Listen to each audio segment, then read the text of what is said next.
I'm sure my position on the Eagles today will be unpopular, but it won't be irrational. Being irrational is easy, and sometimes it's fun, but the truth is often what people don't want to hear. Mike Gill, biblical. And it's my job to deliver the truth. I'm sorry.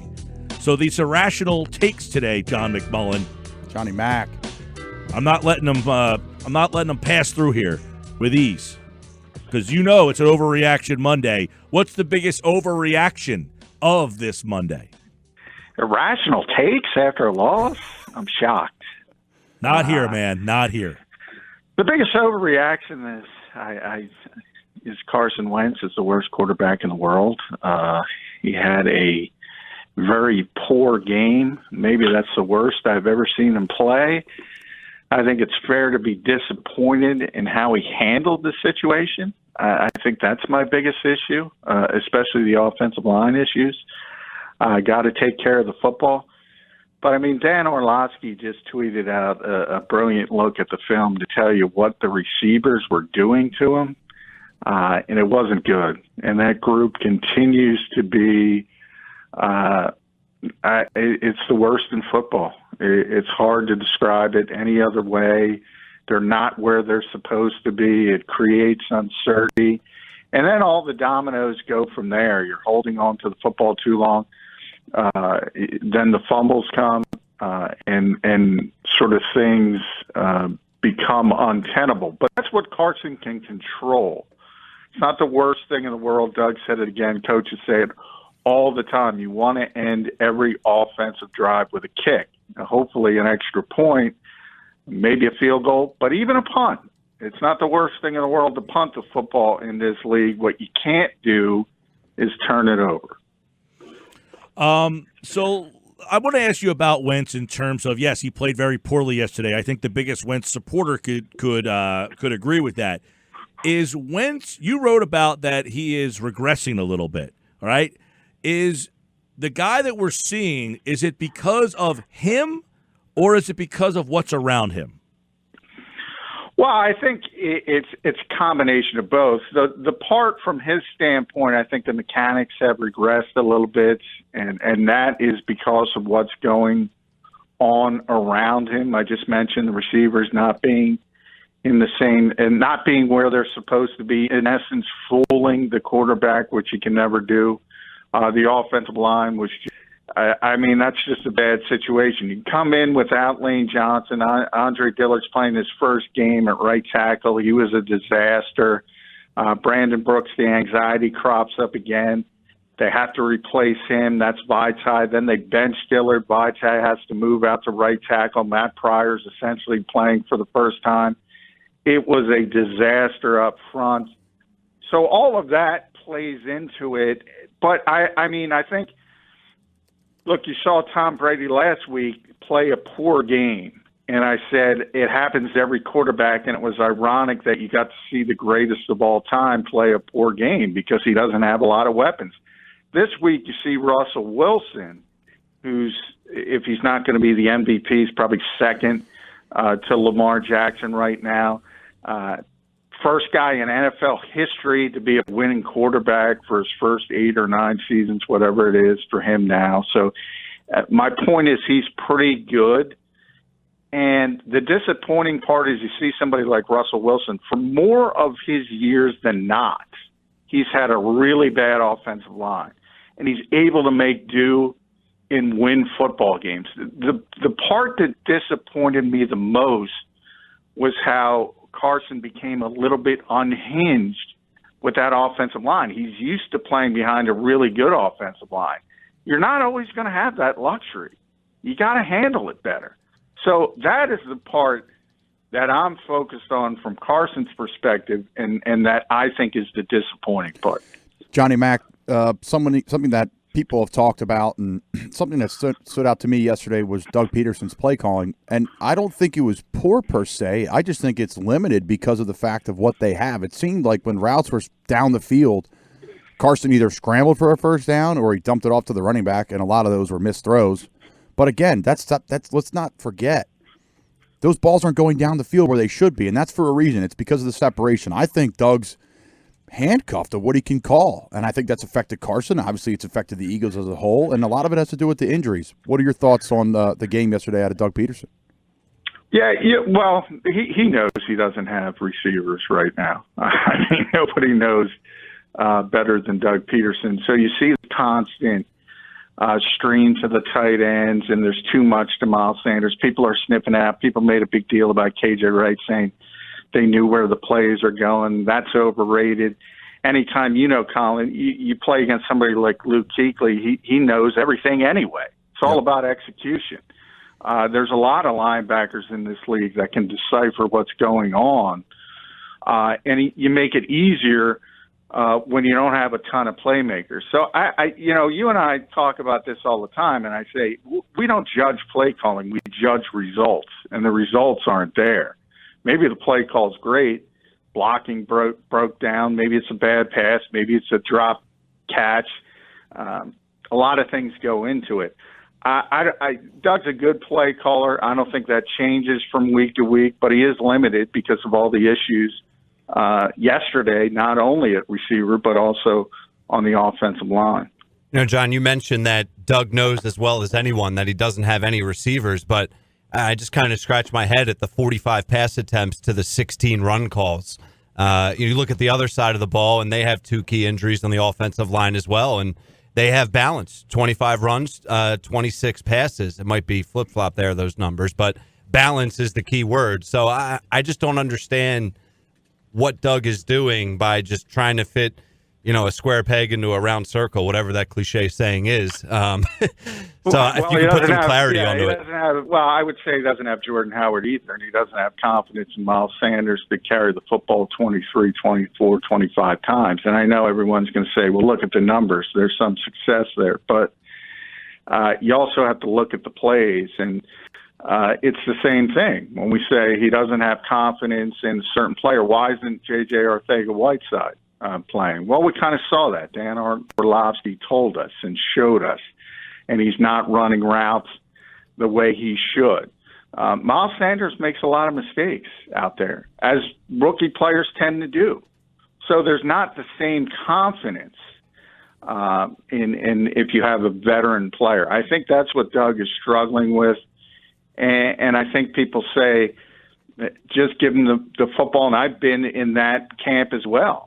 So I understand it, but you have to realize, and that's what Colin just brought up about being limited. That's what Doug feels with these players. He feels he has to cut everything down and scale it back and put the football in the hands of his best player, which typically is Carson Wentz. Yesterday it wasn't. Right. And at what point, though, as a coach, does he make the change? I mean, for me, it's easier to say from a distance, but Miles Sanders is averaging over 5 yards a carry yesterday. He looks like he's the only bright spot on that offense yesterday. Carson, I know the Dan Orlovsky, breakdown was excellent, and it pointed out a lot of receiver flaws. Brian Baldinger did an excellent breakdown as well that pointed out a lot of Carson Wentz's flaws. So it just depends which street you want to go down. I think both streets have a ton of accuracy to it. So I'm going to go down the other street and say Carson Wentz was awful. I know you pointed out his mistakes as well, but the difference is, though, Wentz has more of a body of work to suggest pedigree. that he is not the awful one. That the other guys making the mistakes is leading more to him. He had some glaring mistakes yesterday, though, and I think that's why everyone jumped on him, right? There's some short passes that were sailed. The one screen pass should have been made. Or the throw over the middle on the first drive on the 10-yard in route to Ertz should have been hit. And they stand out, and that's what the replay is. That's what everyone sees on their phone when they refresh the page and they follow ESPN. They show the drops in the story. But people, like we're doing today, not being chalk, we're going to break it down, and that's why we have John on, because John knows. We talk about it every week. It's the Jims and Joes, and not the X's and O's. Yeah, I'll ask Ryan this. I'll ask Ray. So say Week 16 pops up, and it becomes what we all surmise it may become, an NFC East title game. And you got to win this one game to get in the playoffs. Who you hitching your wagon to, Miles Sanders or Carson Wentz? I would say if Doug hitches his wagon to Miles Sanders, he's not a very good football coach. Well, so that kind of answers the question. Nah, I mean, you look at Carson's performance yesterday and you look at Miles' performance and you say, Carson doesn't seem like he has it. Miles seems like he's pretty effective. Let me go to Miles until he stops becoming effective. Well, you've stumped me there because I don't know how to help you. If that's your thought process, I don't know how to help you. I mean, it's nothing against Miles Sanders. He's a very limited player at this point. He's a rookie who makes a lot of mistakes. People don't see that. They don't watch every play. They don't watch the film. They don't watch the breakdowns in pass protection. They don't understand. Even Doug mentioned today, he put that little caveat in there. And Miles has got to be in the right spot. What does that indicate? Same thing that Dan Orlovsky was showing with the receivers. He's not always where he's supposed to be. So these are the kind of things, and I'm not picking on you, Ryan. No, it's fine, yeah. These are the kind of things fans don't understand. And they see, the 65-yard run, and they say, wow, he's explosive. Let's give him the football. I've had fans say, why don't we give him the football as a receiver because he can catch the football? Well, he's not getting open against NFL corners. Absolutely. And I understand he has plenty of flaws, but I think it's that bad yesterday. You have Greg Ward. You have no one that can make a play. I understand the receivers aren't running routes. They're not getting separation. The offensive line is completely depleted. I get all of that. But at some point, you have to look at certain play calling and what their decision-making is and isn't, and I think it's all valid. It almost sounds like we would like this man to be Superman. Anything less is not fair. Who? Yeah, the Eagles are sitting here at 5-6, so it's a pretty large sample size. And if I looked at those 11 games and said Carson has played poorly in 7 or 8 of them, I would probably agree with you. You got to start going in another direction. I think he's played really poorly in 1. Mm-hmm. I think he's played substandard in 2 others to where he typically does. As I said, I think yesterday's game was the worst he's ever played, at least since he broke out, at least since his rookie season. So I understand the frustration. But they're also, as Mike said, there's a history there. And there's the assumption that he's going to snap out of this, and probably he's going to snap out of it when Lane Johnson is back, and he will be back this week. Brandon Brooks will probably be back this week. Alshon Jeffrey, who knows? Nelson Aguilar, even we know what kind of season he's having, but he's going to be in the right spot more often than not. All of a sudden, he's going to look better. I'm not saying he's going to look great, but he's going to look better. Well, that being said, okay, for as poorly as we all think Wentz played yesterday, he was 33 of 45. I mean, he still completed, 70% of his passes, which means the guys he was completing the ball to aren't doing anything once he delivers them the football. And he missed a bunch of short throws. I mean, he missed the short ones, and they're supposed to be easy. So really, he should have been, like 40 for 47? That's great. Realistically, he was 33 of 45, which means 33 times he 33, sorry. They completed the pass, and they're completing the pass for 5.7, which is telling you all you need to know. He's got no one to help him out there. I'm throwing you the ball, 33 completions, and we can't score. Well, I'm also going to say, I mean, a lot of those numbers were garbage time numbers, so I kind of throw them out as well. He did not play well. I'm not trying to sugarcoat that. Part of the reason why is, because he doesn't have anybody to throw the football to. But as I said at the beginning of this conversation, he's got to handle the adversity better. That's the issue, and particularly when it comes to protecting the football. That is my issue with Carson Wentz. And I'm full for handling the adversity better, John. I'm sorry, but my issue is he's not being helped out by the play calls that are coming in because of the people that are on the field. So how can you handle that adversity? I don't necessarily disagree with you, Colin, but my point is, okay, that doesn't mean you have to put the football on the turf. On the one fumble and the handoff, that's the offensive lineman's fault. Well, the handoff, the mesh point, that was Vaitai getting blown up. He didn't get blown up, John. He actually kick set to him like it was a pass play. So Vaitai just screwed up the play completely. That's a 6-yard kick set. Yeah. He also had one fumble overturned by a penalty. People forget that. So he fumbled 4 times. The one was, as I said, the mesh point. Yeah. You can argue that that's Vaitai's fault. You can even argue it's more on Sanders than Wentz. Nonetheless, you can throw everybody on the pile for that one. But as the quarterback and the interception as well, interceptions, 5 turnovers. I mean, you can't do that in this league. No. You can't do that in this league. You think about the final score of that game, and it was a garbage time touchdown, so even throw that out. You say 17-3. If you don't turn it over 5 times, you're in that football game. And you're talking about Malcolm Jenkins territory. Maybe you win 2017. Maybe you win 14-13. Got some quick breaking news for you, John. The Eagles have waived Jordan Matthews, which sounds like shut up. My God. Sounds like Greg Ward is at least going to get to stick around. I mean, I hate to advocate anybody, but Jordan Matthews was giving you nothing. And I thought it was an indictment of the young players. Can I stop you real quick right there? Who makes that decision of, Doug, we're giving you Matthews and you have to play him, or does Doug decide to play him? Because at that point you could say, look, we've got a guy on the practice squad. I don't need to go out and get Jordan Matthews. We got a guy already who knows the system's been here for 3 years, and I think he can at least give us the same, if not more than Matt. Who does that decision go to? Well, I tweeted that because I think it's interesting, and I would like to know, and I don't know fully. My theory is that Howie gave Doug what he wanted. That I'm going to blame on Doug, because Doug kept playing him. He played the entire game yesterday. He played more than any other receiver. So that was Doug putting him out there and saying, forget about Greg Ward, because they play different positions. But you have guys on the practice squad nobody knows, like Marcus Green and Rob Davis, who at least have some juice and youth and speed and can give you more than Jordan Matthews, what he was doing. Mm-hmm. And I compared it to Andrew Sendejo.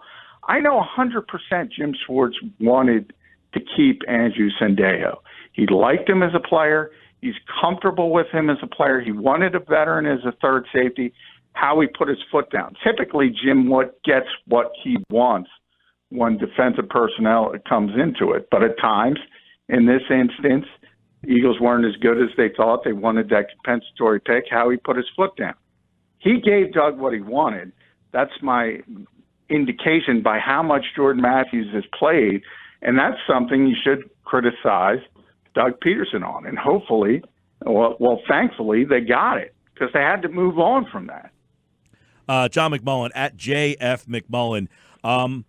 So let me ask you this moving forward. We saw a team yesterday that really struggled offensively. We saw a team last week that struggled offensively. Do you take stuff from those 2 games and suggest that there's clues of that's who they are moving forward? Or do you kind of say, look, they're not healthy. I can't really surmise who they're going to be over these next 5 games based on what I saw the last 2 weeks, based on the roster that they put out there the last 2 weeks? Well, certainly yesterday, yeah. I mean, because as I said, you're getting Lane and Brandon back next week, and that solves everything on the right side of the offensive line. I mean, that's the best right side in football when they're out there, so things are going to calm down from that perspective. As poorly as Alshon has played, that's a big improvement when he gets back. Jordan Howard's still not cleared for contact, so I don't know when we're going to see him. The more bodies you get back, the more capable bodies you get back, you're going to be better on offense, but they're never going to be explosive. They just don't have explosive players on offense. So they have to shift, and they have to win games in a different fashion, and it becomes more difficult. If Jordan Howard was there, I think they would have a formula to win a 2017 game. I don't know if they have that formula without Jordan Howard, but 4 out of these last 5 games, I don't see how they can lose them. That's how bad the competition is. It's going to be fool's gold, but they're going to win those games. And then it comes down to Week 16 against Dallas. I'm a big Jordan Howard fan. You know that, John. You are as well when it comes to getting him the football in volumes. I want to talk about the defense, though, something that's really not going to be talked about today because of the Carson Wentz, Doug Pederson, the offensive issues of the receivers. But defenses came to play against 2 pretty good offenses over the last 2 weeks, 2 offenses that are highly accomplished. What are your thoughts on the group overall, and are they trending in the right direction in the most important time of year? Yeah. I mean, they were trying. I think people forget, as you point out, Colin, because the offense was so bad. The narrative is Carson Wentz and how bad he performed.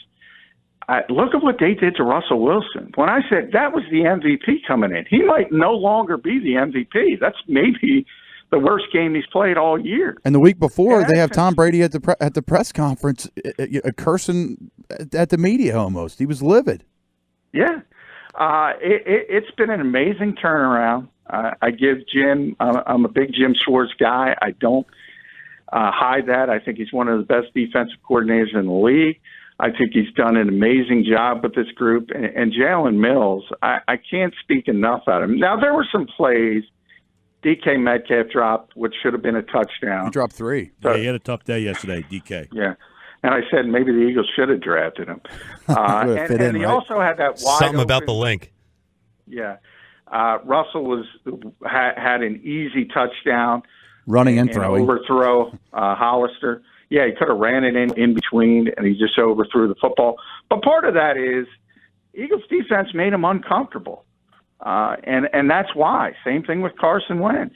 So you have to give that group a ton of credit. It's a shame, though, because when the offense was playing well early in the season, defense was terrible. Now the defense is good. Offense is terrible. They can't get on the same page. All right, more from Johnny Mac tonight, and of course the countdown to kickoff 6 to 8. Good Monday night game. It's Rams and Ravens tonight. You can hear that game on 97.3 ESPN. They'll be live at the Landmark Americana 6 o'clock right here on 97.3 ESPN. Thanks, pal. Hey, thanks, guys. Yeah, man. And John McMullen, like all guests, appeared via the Boardwalk Honda hotline.